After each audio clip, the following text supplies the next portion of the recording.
History is not just about the past. It is a warning, a brutal reminder of what power can do if left unchecked. The world had seen dictators before.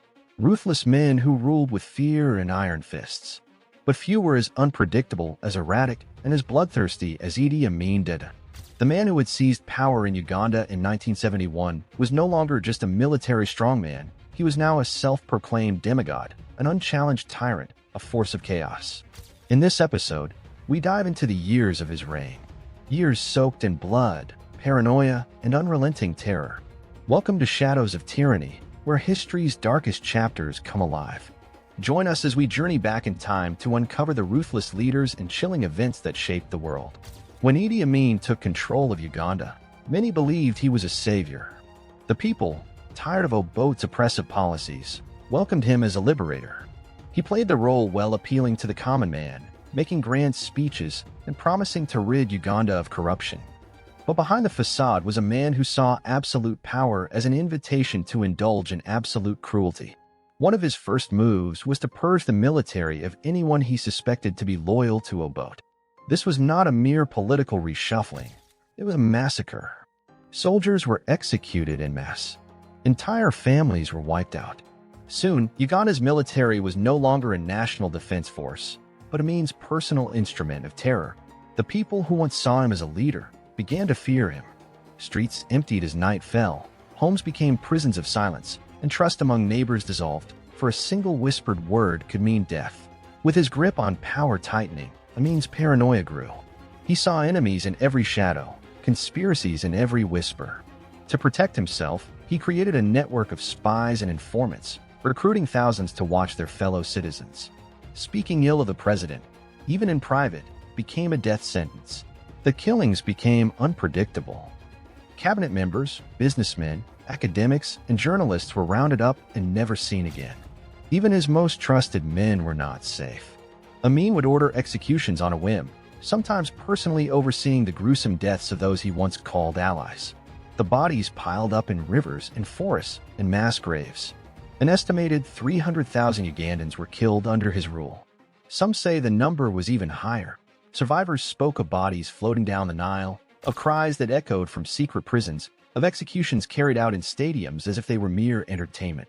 In 1972, Amin made one of his most infamous decisions.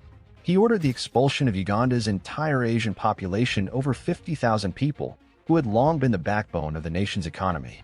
Claiming he was giving Uganda back to its people, he seized businesses, homes, and wealth. But without the expertise of the expelled professionals, the economy collapsed. Inflation skyrocketed. Shortages became common. Hospitals lacked supplies. Crime surged. But Amin, in his usual delusional manner, refused to admit failure. Instead, he turned his rage outward. With no one left to challenge him, he treated Uganda as his personal kingdom, throwing extravagant feasts while his people starved.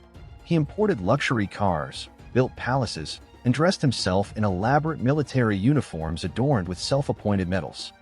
By the mid-1970s, Amin was no longer just Uganda's problem. He was becoming a global menace. His erratic behavior baffled world leaders. He praised Adolf Hitler, taunted the British monarchy, and declared himself conqueror of the British Empire. His speeches were bizarre, often filled with threats and outlandish statements. Then, in 1976, he made his most reckless move yet. He gave sanctuary to Palestinian terrorists who hijacked an Air France plane, allowing them to hold Israeli hostages at Entebbe airport. It was a direct provocation against the Western world. But Amin was about to learn that he had overplayed his hand.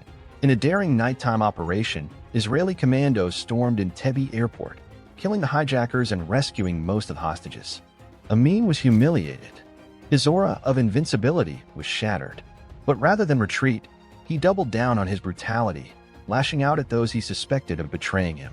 By 1978, the cracks in Amin's rule were undeniable. His erratic decisions had isolated Uganda diplomatically. His economy was in ruins. His army, once fiercely loyal, was now growing restless. And yet, in a desperate bid to regain control, Amin made the mistake that would seal his fate. He invaded Tanzania.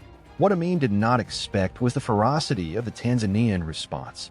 With the backing of Ugandan exiles, Tanzania launched a counter-offensive that pushed deep into Uganda. Amin's forces, undisciplined and demoralized, crumbled before the advancing enemy. The world watched as the man who had ruled through fear was now fleeing for his life.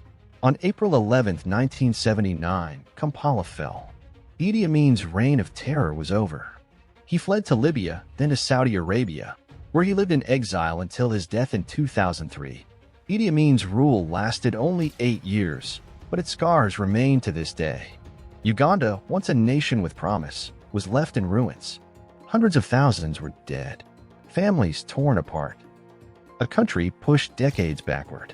His name remains synonymous with tyranny, madness, and cruelty. But the most haunting question remains: how did the world allow him to rise in the first place? And could another Amin emerge in the future? Join us in the next episode as we uncover the hidden truths behind the world's most dangerous despots.